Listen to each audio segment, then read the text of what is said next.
Welcome to Jokakaka. I'm Jim. I'm Sam. And this is our monthly JoJolion chapter review discussion podcast. Yes, a little late than we would have, but Jim got back from vacation, so... Yeah, sorry. Apologies. I was in Florida, and then I got sick while I was in Florida, and also back here, and I was like, I want to get this done, but life got in the way a little bit. Yes. So, basically, to just jump right into things, I thought this was a really good chapter. Yes, chapter 70. What was the title 70. for it? It was just listed as Rock Human and Rock Animal 3, Part 3. It was less of that and more so other stuff, but... Yeah, it was almost like half and half. Yeah. I think it was a little longer than the last chapter. It definitely felt longer, but there's a lot more stuff for like after the fight was generally resolved. If you couldn't guess, the chapter basically resolved the fight and like introduced more stuff or new bad guy or weird stand coming up. Yeah. So yeah, I liked it. Yeah, I thought it was pretty cool actually. We saw more awesome use of soft and wet. Soft and wet, yeah, but that's like every chapter. No, what's it called? Doggy style. And, what's his name? Mamazuku? I think it's Planet Appraiser. Everyone just called him Planet Appraiser. Yeah. I think his name might also be Rai. I don't know. Whatever. Call him Planet Appraiser. He calls him Mamazuku.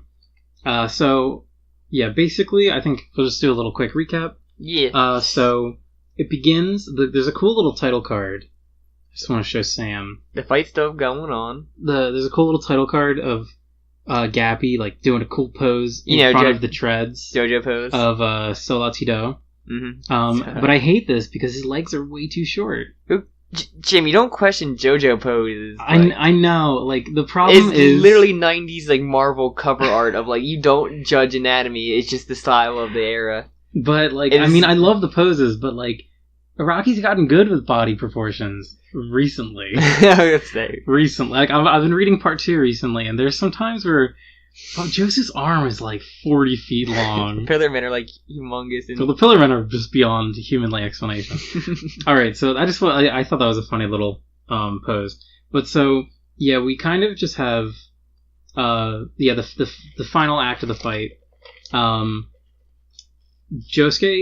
Gappy has been, like, crushed by Solatido, which is the plant animal.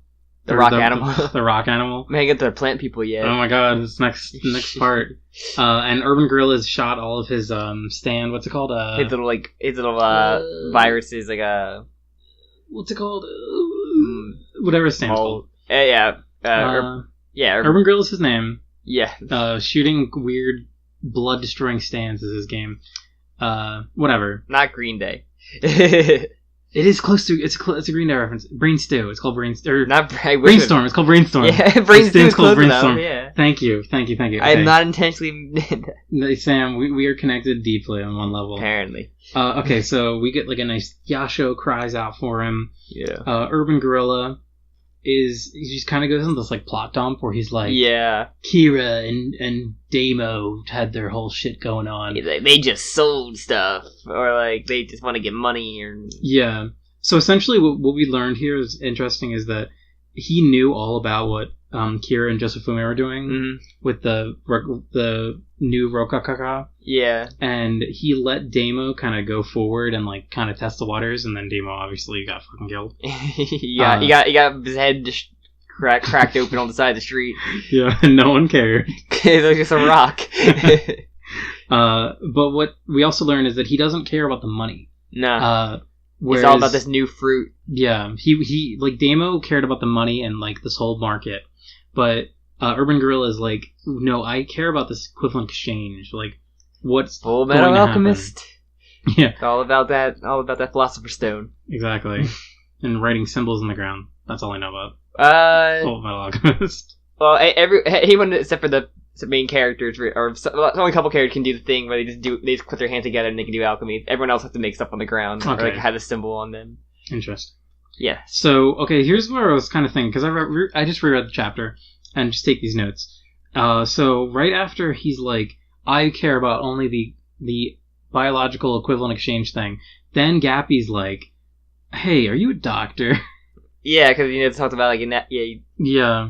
kind of figured like, oh, this is that your persona in the real world behind the mask. Yeah, and when he said like when you take your fucking thing off and you go into the world. And so this is like where Urban Guerrilla becomes really interesting to me because he like gets so soft spoken and he's just like, wait, how'd you know that? Like, yeah, I am a doctor. Because you kind of realize these everyday people, or it could be like a rock human, and like these like elite ones that are like have like a step above where Daimo and his team was. Mm. The Passione of Daimo, and they got wiped out. Yeah. So now we're in a step above, so I'm kind of interested to see what's going to happen with that. Mm-hmm. Maybe the real main villain. Yeah, I wonder. But so yeah, this is kind of like Gappy was like he had like a feeling like this guy seems like a doctor. And then later on, Gappy brings up he's like, all right, well Holly-san and Kira. Well, he said he's a doctor and Holly's in a hospital. Could this have some sort of link? Holly was a doctor too. Yeah, I think there's some sort of link or something. So there's something with doctors, like maybe your Holly is the main villain. No, we're getting there. We're getting there. So then this is where things get really cool because the Planet Appraiser has this plan that apparently him and Gappy are just in tune and they both knew about it, just how we both knew about the stand name. Yeah. But so I just thought this was. Do you remember what happens? What he uses doggy style for? The oil, the gas, right? Yeah, he spread the gas and then he's ready to ignite her. Yeah, this is like why I fucking love Mamazuku. The Planet Appraiser. The Planet Appraiser. Planet Appraiser. Why I love him so much, because he uses his stand in really interesting ways. Mm-hmm. So what he does is we saw before he shot the fork out of his like crossbow arm. Yeah. That was to break. He like later on. It wasn't to shoot the guy just to be a dick. He would just say, actually, like to shoot the gas open. It was to get the gas out. And then what he does is he shoots out a bunch of his, because he's like melting from Brainstorm. So he shoots out a bunch of his like bandages, whatever cord you want to call that. Yeah. And he soaks up a bunch of the gasoline and then like wrings it out all over himself because it's all soaked up. Yeah, he's not like a wire of himself. He's more so just like a fabric, like a fabric rope. It really is almost like a fabric. And then he does a thing where he wrings it all out over or onto Urban Guerrilla, and then Urban Guerrilla tries to like retreat inside the rock monster. And then Josefume, oh my god. Gappy. Josefume. Gappy uses soft and wet. Right. Yeah, there you go. He uses soft and wet to like put the fuel bubbles into. It kind of squeezes in there. Yeah, into the rock animal, which is really cool. And then that's where the funny panel where he fucked up. Yeah, he realized. Urban Guerrilla's like no. But yeah, and then he's dead. Yeah, they light him on fire, and him and the animal are dead. Extremely brutally burns to death. No, he turns to a rock and crumbles though. Because do you remember how brutal it is though? Probably very. It's extremely brutal. But still. So yeah, there's a scene after Gappy actually is like, please don't kill him, and then he's like, no, these guys are going to kill me. I'm killing them. I lost a fucking arm. Yeah, he's so fucking serious. The Planet Appraiser, and he kills him. He murders him. But we also get right after that, he gets the revelation of the Planet Appraiser looks at the Gappy's bubble, and it's just oh my fucking god! It's like string wrapped, like spun around. So I wrote down what he said. He says these are like mine. So take for that what you will. Fabric. And then he describes it. It's a line vibrating at high speed. His ability is a cord. Those are the things that he says. This cord like wraps out like. Yeah, so it's spinning or something. Yeah, it spins so fast that it appears as a bubble. But the weird thing is, like, people touch them when they pop. They have they still look like they're a bubble. You know what I mean? So, like, I just wrote the spin in big letters. Yeah, question mark. Because I spin tying itself with stands. Yeah, I want to talk about this a little bit later in our theory section, but yeah, this is just a huge fucking discovery, and then he's just like, this isn't important right now, and then just doesn't bring it up. Yeah, you can say it's important, but the readers maybe you think it was, or either be A, some kind of revolution with spin, or B, Iraqi will forget about it, and we're just really confused. Yeah, if he forgets about it, that'll be the last fucking straw for me. Because it's too much. The fact that he's these are mine.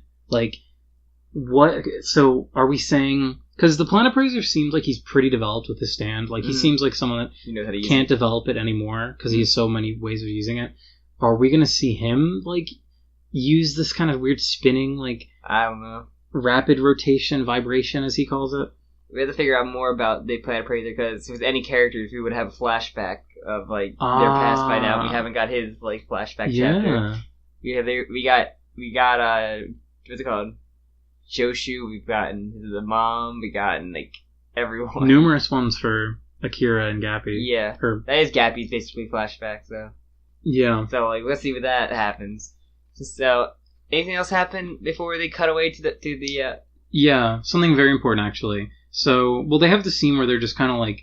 We have to get back to the house or whatever. Yeah, well, they're just kind of chilling there. And then, like, Gappy and Yasho are just kind of chilling, and it's, like, really ominous. And they're just like, this is, like, the norm now. Like, we're going to be constantly hunted down by these rock people. Yeah, if we get to one tower before we go. Yeah, so he grabs these moth larvae, which he says they have triangular poop. That is something that's important. Let me read the quote. I won't bore you with the details of crop cultivation theory right now, but these guys have triangular poop. Yeah, that feels like a very JoJo line. But so the important part is that he said the little moth are going to burrow into the branch, and then by the end of winter there'll be a new Jokakaka. Yeah, it just grows. It makes it grow quicker. So that do you know what time of year we currently are in? I'm gonna guess fall. Yeah, I guess so. Because the whole chapter with the shakedown town is like the leaves are falling. Yeah, that was a good observation, because I was trying to remember what the fuck was happening. But so then that's pretty much it. So then we cut away to Jobin talking to a child, saying, "Get out of my way, you hideous child." He's like, put the medium here. Why is this kid just playing in the middle of the street like this? Go away, you're not safe here. And he's like, then we get found out baby starts talking like, I'm fucking here. Hey, what you doing? He's got like a weird accent. I'm gonna assume he had like that kind of accent, like the Brooklyn or like New York accent. Hey, Mario. Hey, I'm walking. Like, the lady told you checking me out. Like, can we get the fucking business? What the fuck is going on? Jobin's just really confused by this man. He's talking about getting checked out and like... Yeah. And in front of him, in the meantime, there's like this Lego White House in front of him. Yeah, so... It's really weird. Yeah, this is Poor Tom. We meet a character named Poor Tom who has a stand called Ozone Baby, and he's clearly a Led Zeppelin reference. His name should be Ozone Baby, and Poor Tom should be like the stand. Yeah. So yeah, basically they kind of have a discussion. The only important parts out of it are that Poor Tom is telling Jobin, here, take this. This is my stand. Bury this somewhere on the property. It'll prevent Jojo and all of our enemies from getting it. Yeah. Because we need to get this. And he kind of says, like, if you don't do this, then we're pretty much going to hurt your family. So he kind of like thinly veils a threat. And then he also gets the girl's number that was checking him out. Yeah. Also, like, do you think she's important? No. I was. It's just a stupid gag he had. She might be Chimera. We had not seen a female rock human yet. I don't think she's rock human or anything. I guess we haven't. But no, she isn't. I mean, she doesn't have to be a rock human. She's not important. She could be Chimera. I think she might be Chimera. Jim, women in JoJo are like hardly important, or just tools like as like a plot. Sadly true. Like, I love Trish. She's not important, even though she's like the whole driving point of part 5, and like. Part 6, the women are kind of weird in that one. Part 7, they just used to have a baby put in her. Yeah. Or Jesus put in her. They need to get better. He needs to do another female JoJo and like actually do it right. Yasha has been a step in the right direction, though. Yeah, for the most part. Actually been useful. Oh, there are a few more things I wanted to mention. So this chapter kind of made Jobin theme less menacing. Yeah. Jobin's less menacing to me. Yeah, he also makes it seem like he's not the main villain, with them saying that there's guys above him or whatever. Yeah, Poor Tom says, we think of you as someone very important. So Poor Tom is clearly above Jobin, and there's people possibly above him. I'm kind of thinking that Jobin, because of listening to his family, he wants to protect. He learned to protect them. I think he will start helping Gappy and then explain everything. That's how we get that plot development. That's exactly what I was thinking. I didn't want to spring that up too early because I wanted to talk about that later. But I definitely think, and the way that they're kind of like threatening the the Higashikatas Yeah. too. I think that'll be a reason because like the whole thing is that they like love their family. I'm thinking it's gonna be a huge fight between the Hishikatas and like whoever these rock guys are. So like any allies they have like, in the mom's wild card. How cool would that be if she joins up with them too? Like that'd be awesome if it was the Higashikatas verse. But you have the restraining order against her. Break the law. Oh, that'd be really cool actually. All right, so that's basically it. Yeah, he takes a stand, and that's kind of the end of the chapter. Yeah, so kind of weird to be a stand that like someone else can just take with them as far away as they want to. And yeah, so it's like automatic to an extent. Oh, and what do you think of the Poor Tom album? And oh yeah, we listened to the JoJo or the Led Zeppelin references, and not that very Led Zeppelin-y that I know. No, they really weren't too good actually. For Led Zeppelin songs, I didn't like them that much. It just sound like they're just having a bunch of like one kind of musical tone and just like mashing a button that plays them together.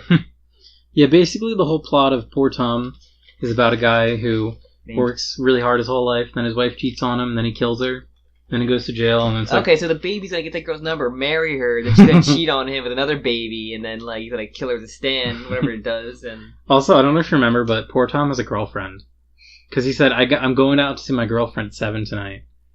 Who was dating this freaky man? Baby, this man-child. Fuck if I know. That Zeppelin was smoking a lot of things, so who knows? How much money does this motherfucker have that he can get out of these women? Do you see the baby? The baby is a rock person? I think there's reason to believe that. Or is he just a midget? I think there's a weird dwarf that's also a rock person. I mean, he has to be a rock person if he's in this business, I guess. But... Do you remember the baby that Johnny Joestar saw before he died? Yeah, was there? Yeah. I was really long ago. It was, and let me see if I can try and find it. It was a very long time ago, and someone brought it up on the subreddit. I hate that I didn't want to look at stuff before I read the chapter, but I'm kind of glad I did, because there's a baby that Johnny Joestar sees, or like, it was washed up. They said the baby washed up on the coast, and there was like a news article, and then they kind of cut it immediately.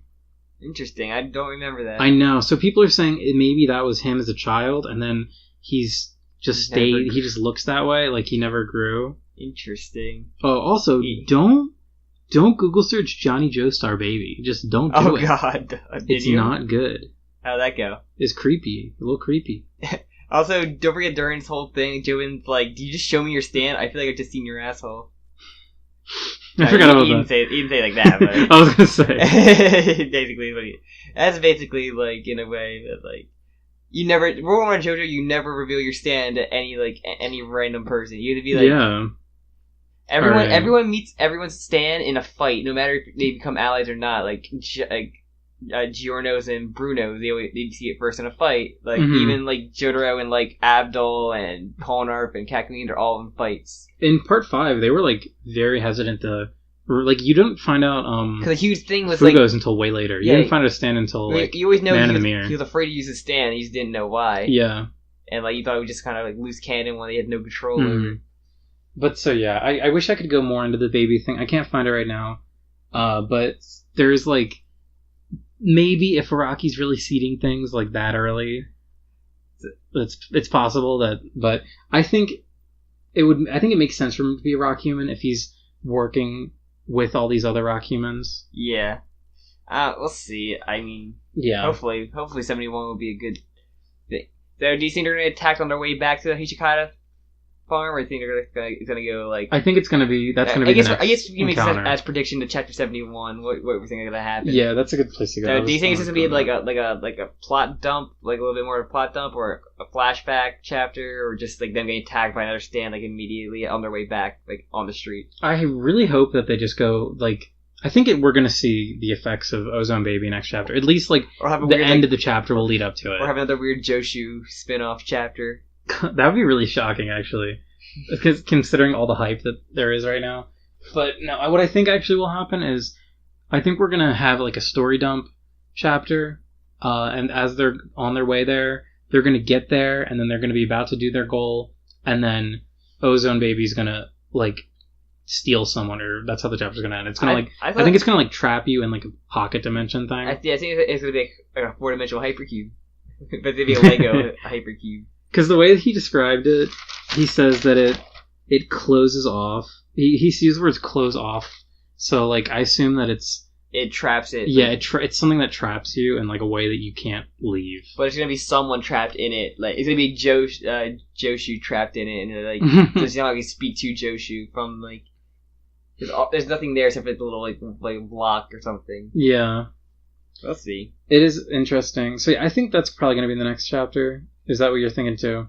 I'm kind of thinking it won't be another fight. It'll just be another plot exposition. Yeah. Thing it was like them on their way back, but the planet Appraiser explaining stuff to them. Which honestly, I'd be happy about.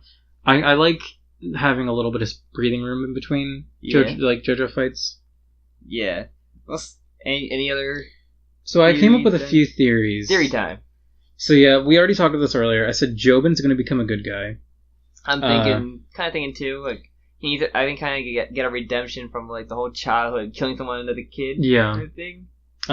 He's gonna see Gabby as family, and he's gonna want to protect him. I think what's gonna happen is like Ozone Baby's gonna hurt someone or kill someone. I'm pretty sure the dad's gonna die. Yeah, what I wrote is like poor Tom Stand will kill someone, so I think someone's gonna die next chapter or like soon, and it's gonna like bring Jobin closer to Gabby. I don't think Jobin cares about Gabby. It's more so like hurting his family, or maybe something happens to his son. Yeah, or like the mysterious wife that we know nothing about.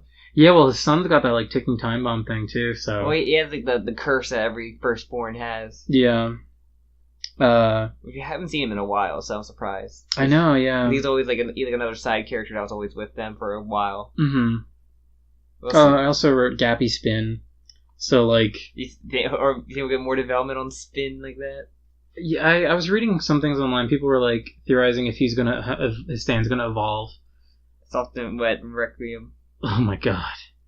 How would that even happen, though? We'd have to get bit by something that we haven't seen yet. He gets hit by the entire mountain, like Devil's Pass Mountain. I was doing a little reading recently about like just the JoJo stuff on the wiki, because I was just bored in a car ride. And I was like thinking how we really don't know how people get stands in this universe yet. Mm-hmm. Like for the JoJos, it like makes sense. All and, we like, knew about the rock people, I guess, but it's the Wall's Eyes. It's the only thing we ever got about that. Yeah, and that was never properly explained. In fact, the only fact, like each kind of had it because they were right by the shore, or they were right behind the backyard. I mean, well, yeah, but they also had it like before the Walleyes showed up. I don't know. That's the thing. I kind of think like their grandfather, the grandfather who was in like the Steel Ball Run race, like he got exposed to it. He got one, but he never like developed it, or like he never really realized he had it. Mm-hmm. Kind of like Poco Loco, who just kind of had like a stand, he didn't really pay, thought it was just conscious. Yeah, and yeah, I think. And then they just got it like genetically. Yeah, like everyone else does. Yeah, for the JoJos, it's like it makes sense genetically, but yeah. And the villain is probably something to do with rock people. Yeah. Whenever we find out. I think the truth about rock people. That one chapter that explains stuff about rock people, it said that like they just have stands. It just explained that rock people have stands. Because why fucking not? Explain more than that though. I've also here's my last like little theory crafting whatever. Yeah. So I was thinking this is the part of terrible moms. There have been no moms in this part have been except not for Holly. terrible. Holly was good. That's my theory. That's why people that she's actually evil to go along with all the other terrible moms in this part. I'm thinking just like they want to save one good mom though. I'm thinking like that's the reason. Well, that's Jobin's mom. I thought everyone's fucking the. Let's see. I'm gonna go part 1. You never see Jonathan's mom. Part 2, Lisa's kind of a shitty mom, but she doesn't want to tell him the truth. Part 3 is for the mom, but she's a great mom to Jotaro. He just he calls her a bitch every time. Well, that's her revenge now. Holly was so nice to him there. Now she's fucking evil in this part. Josuke's mom was a MILF, and she was super nice, but ultimately nice and also a bitch to him. Well, she was kind of bitchy to him, actually. Giorno's mom was just a sex slave to Dio. But I guess she's basically a prostitute. Poor Egyptian woman. We don't know anything about Jolene's mom, and then she called her Jojo. We see a picture of her once. We never find out who Jotaro met. See, part 7, Johnny's mom's dead, I'm pretty sure. Only thing we learn about his dad and his brother. Yeah. And I could have sworn you saw her maybe like once, but... And part 8 is Holly, which I think they'll revive Holly, and then another plot dump could be happening when Holly gets like brought back to like conscious. Yeah. I still think she's evil. Because every other mom... Because think about it. So, Yasho's mom's terrible. Josufume's mom, terrible. Like, Holly didn't care about Akira that much. We know that Kira didn't have a very good relationship with Holly. Who was the other one? There was another mom, too. Which mom? Oh, well, what's-her-face died. Which one? Oh, no, well, I forget. Who's the main bad guy that we think? And, the mom? All the JoJo's moms. Like, all of, like, Jobin's mom. Mama Hachikata? Yeah, Mama Higashikata. She's fucking evil. Like, she killed a kid. Yeah, well, her son killed... Well, yeah, she finished the job. Yeah, she finished the job. I mean, she has halfway murder. Yeah. Because she basically, really seriously injured a boy, and she buried him alive, so it goes either way, but... Yeah. She did it for her son. So yeah, I think this is the part of bad moms, thus, Holly is going to be evil. No, I don't think so. Or the mom. I said Holly or the mom is going to be the true villain. I think the mom will be at the fight for Jobin when he turns good, while Gabby fights the main leader of the mafia. Mm-hmm. I think the mom will be at the fight for Jobin. It just kind of sucks. Like, every other part, the main villain we've seen, and they were very important for the most part. Dio is like kind of not. It's not like part 5 where 3. he was alluded to a lot, the boss. So you kind of figured he'd probably be the actual, final villain. Where this one, he's just like you don't learn about the other mafia guys and rock people until like later on, like way later on, and we still haven't seen like even like a shadow, a silhouette of them. I know, that's the weirdest part about it. It just is like I'm just waiting for it, like. Yeah. Unless it's going to be the mom. After 70 chapters, we've been still waiting. I know, that's like my biggest worry. This part doesn't feel very, like... Compared to part 7 is so streamlined. Yeah. There's maybe, like, 4 chapters that you could, like, maybe fix a little bit. Mm-hmm. Or just, like, nix completely. It's just those chapters, like, throwaway fights or, like, the chapters are, like... Just badly handled other fights. Characters. Like, fucking Boom Boom. The Boom Boom family. Boom family is more well known though than like some of the other characters they fight. Or I think every other character is better than the Boom Booms. I don't even know what the fucking stand is.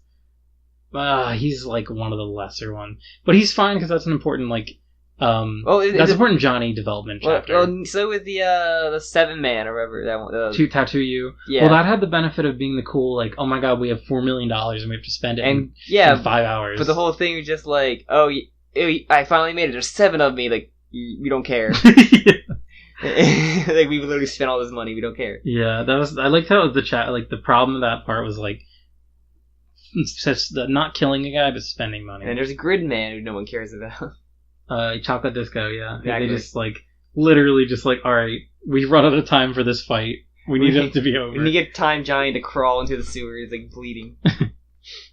Alright. Yeah. Any other theories you want to drop? Or any other guesses? Those are the only theories I have for now, and besides sounding totally asinine. So, out of 10, what do you give it this chapter? So I kind of felt this chapter was a little slow. Like, as I was reading it, I was kind of like, alright, I feel like...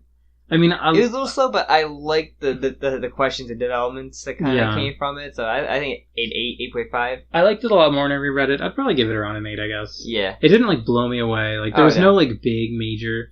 development. The biggest one that I was hyped about was like, oh, this what is Johnny's bubble? Like, or, what is Gabby's bubble? But then they just kind of drop it immediately, and then they're like, oh, I'm just getting cock teased again. Yeah, I got honey dick. Welcome to JoJo. Yep. Oh yeah, I found that panel with the baby. Oh, did you? Like, it's I don't know, man. It's weird. Oh, what was this? I don't fully understand the baby. Yeah, like I'm not sure why. I don't understand why it was referenced then. I think back then is when they kept showing characters get bitten. Remember the bites? Like the bite mark thing. So I think they were trying to say this baby's like biting people. The baby giving stands. I don't fucking know that. It had a necklace and and a beanie. Yeah, it's a thing. So I don't remember if if poor Tom has a necklace. Let me check. Who knows? Baby born. What? I don't know. I thought it would just be the equivalent of like. He doesn't have a necklace, but that's my favorite panel though, where they like show him for the first time like up close. It's ridiculous. He has a Coda pin and a tie that says Tom. He's so fucking filthy. I fucking hate this man. Interesting. I want him to die. I'm sure he will. He probably get brutally murdered by Gabby. Remember when Gabby killed a baby? Yeah, he baby killed, man. He's killed plenty before him. Why would he stop now? He's a taste for baby flesh. He wants to make a meat dragon. Any meat will do. So, anything else you want to talk about? No, I don't want this to go on too long. Alright, then what can they find us at, Jim? So yeah, check out our other JoJo videos. We're also going to be doing another JoJo video shortly. Shortly, maybe. I want to. I'm sorry, I'm burping. It may or may not involve a specific OVA of a specific Part 4 character. Yeah.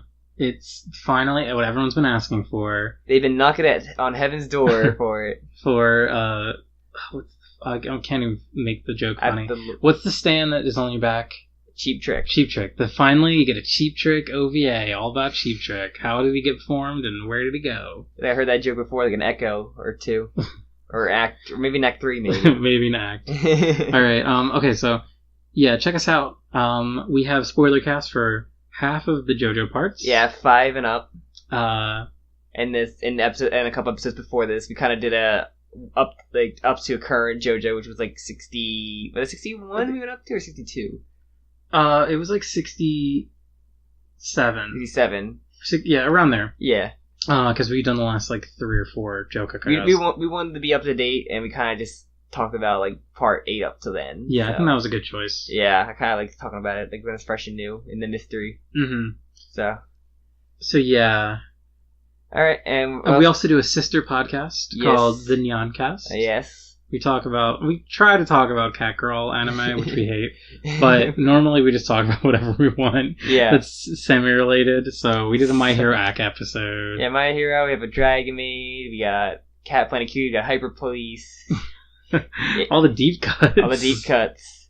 It ranges. You can tell where it ranges. Yeah. Yeah. And then where can they find these podcasts? Oh, we're on. You can only find. Edit it out. Oh. I'm planning to. Crazy Toxie. You can find our Jokakakas on YouTube. Mm-hmm. And the Neoncast is on YouTube on the same channel. And also on iTunes. Give us a rating, give us a like, give us a subscribe. Oh yeah, by the way, if you have any like theory crafting yourself, please put in the comments. I really want to hear what theories people have. If for some reason you believe the Holly is evil mastermind, give us a like. give Jim a big dislike. I deserve it. This is my favorite meme. What? Holly's like an evil mastermind. Yeah, she's like in a coma, like everything going according to plan. Twiddling her thumbs. Yeah, her coma thumbs. Oh, that she ate. Remember she ate her fingers? That was fucking gross. Yeah, but she's trying to do the thing, but there's nothing there. She's the nubs. Nubs are just there. That was one of the most, like, I think about that panel where they say, yeah, she thought her fingers were food, so she ate them. Then we took them out of her stomach and sewn them back on. Scrub them. You didn't even scrub them down. Oh, that just makes me feel so uncomfortable. In the best way possible. In like the Frank and Fran element. I'm not gonna talk about Frank and Fran right now, Jim. Oh my god, Halloween special Frank and Fran! Okay, I know we're doing I don't want to read that. Oh, it's so good. There's no anime for it. There isn't. Never there will be. Alright. Anything else to plug in there? Or that's the main gist? That's the gist. That's the gist. Alright. That's the mother. I don't know where I'm gonna go with that. That's the mother flipping. Alright. This has been Jim. I'm Sam. Thanks for JoJoing with us for a week. Yes. Bye-bye.